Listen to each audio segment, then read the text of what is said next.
לנו מאחמדינג'אד וכבר שאלה נוספת, האם שליט לוב, מועמר קדאפי, הוא יהודי?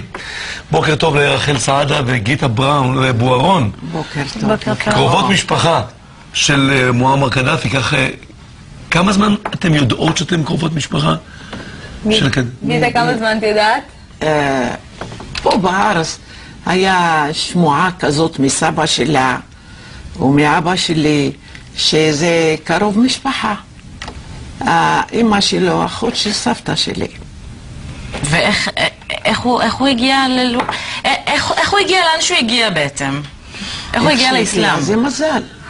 הגיע להיות שליט והגיע להתקדם. אמא שלו התאסלמה? הסבתא. סבתא שלו. סבתא שלו התאסלמה? סבתא שלו הלכה עם שייח ערבי. ועזבה את בעלה מהנישואים הקודמים, יש לה אפילו בן. היא כבר הקימה משפחה יהודית. כן. הסיפור, אני ממש שמעתי את הסיפור הזה די טרי לי, כי התגלה לי חדש.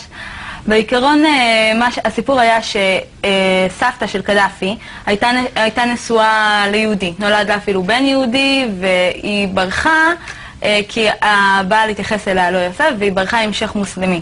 וממנה נולדה סבתא של קדאפי. לכל הבעלים הלא טובים, תיזהרו, זה מה שקורה בסוף. בסוף יצא מכמה שליט לוב. אז בעיקרון היא נולדה לבת, ומהבת הזאת נולד מועמר קדאפי. כלומר, קדאפי הוא לא ממוצא יהודי, הוא יהודי. אמו יהודייה, הבת יהודייה. הוא יכול להשלים עניין אם צריך. את זה אני רוצה לראות.